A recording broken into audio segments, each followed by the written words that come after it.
આમ તો આમ આદમી પાર્ટીના નેતાઓ અવારનવાર ભાજપ ઉપર સીધા આક્ષેપો મૂકતા હોય છે અને ભાજપના ઘણા બધા નેતાઓ હોય છે કે જે લોકોને લઈને તે લોકો હંમેશા આરોપો મૂકતા હોય છે, પરંતુ આજે ગાંધીનગરની અંદર એક એવા દ્રશ્યો સામે આવ્યા કે જેના કારણે બધાના મનમાં એક તર્ક વિતર્ક ઊભો થયો અને દરેકના મનમાં ઘણા બધા સવાલો પણ ઊભા થયા। આજે આ વિષયને લઈને વિગતે ચર્ચા કરીએ। નમસ્કાર, હું હંસિની અને તમે જોઈ રહ્યા છો નિર્ભય ન્યૂઝ।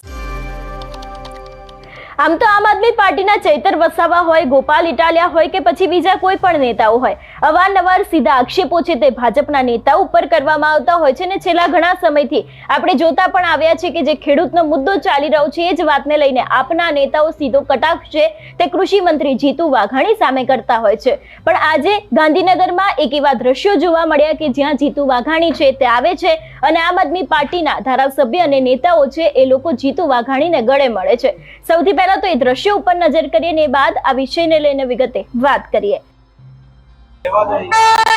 એ રાજેશભાઈ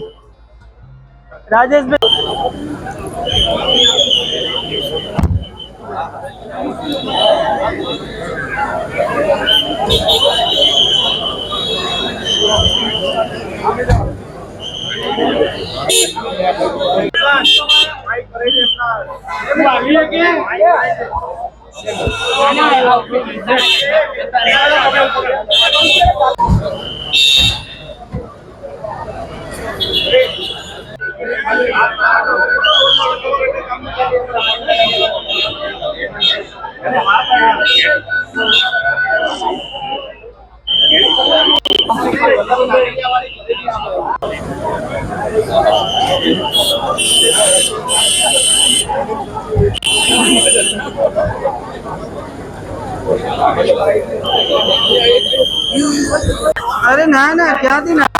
अरे यार मारे थे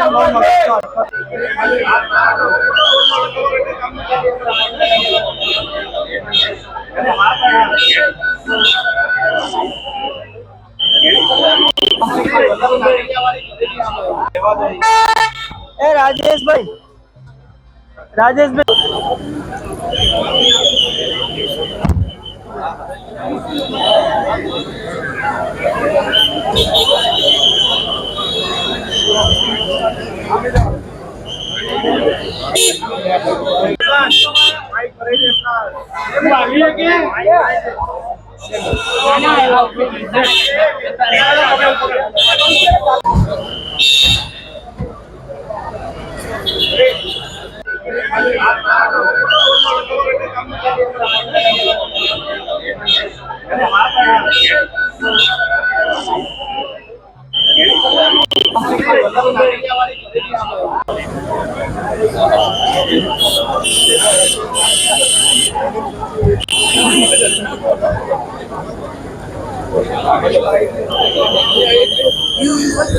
अरे ना ना क्या थी ना,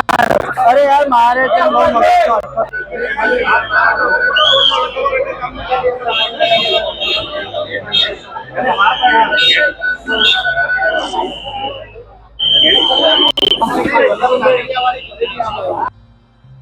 ખાસ કરીને જ્યારથી આ વિડીયો સામે આવ્યો છે ત્યારથી લોકોના મનમાં અનેક એવા તર્ક વિતર્ક સર્જાઈ રહ્યા છે કે જે પાર્ટી હંમેશા ભાજપની સામે પડતી હોય છે, ભાજપના નેતાઓને લઈને ઘણી બધી વાતો કરતી હોય છે, આજે આ જ પાર્ટીના નેતાઓ છે એ ભાજપના નેતાને ગળે મળી રહ્યા છે અને ખાસ કરીને આ વિડીયો અત્યારે હાલ ચર્ચાનું કારણ પણ બન્યું છે। સવાલ એક એ પણ ઊભો થાય છે કે જે રીતે પરેશ ગોસ્વામી ખેડૂતો માટે કૃષિ મંત્રીને મળ્યા હતા ને એ બાદ તેમના જે નિવેદનો સામે આવ્યા હતા એ બાદ ક્યાંક ને ક્યાંક ઘણા બધા લોકો એવું કહ્યું કે કૃષિ મંત્રી અને ખાસ કરીને પરેશ ગોસ્વામી છે એ લોકોનું ગોઠવાઈ ગયું છે, પરંતુ હવે અત્યારે હાલ સવાલ એક એ પણ થઈ રહ્યો છે કે શું ખરેખર આમ આદમી પાર્ટી ભાજપને મળી એ બાદ હજી પણ ખેડૂતોના મુદ્દા છે એ ખેડૂતોના મુદ્દાને લઈને કૃષિ મંત્રીની સામે એટલી જ વાત કરવામાં આવશે કે કેમ, એ પણ એક સવાલ છે। કારણ કે જે રીતે આમ આદમી પાર્ટીના નેતાઓ ભાજપના નેતાઓને મળી રહ્યા છે, જો કે રાજકારણ છે આની અંદર બધું જ શક્ય છે, કદાચ કોઈ નેતા સામે મળે તો તેમને બોલાવતા હોય છે, તેમને ગળે મળતા હોય છે, પરંતુ આજે જે દ્રશ્યો સામે આવ્યા છે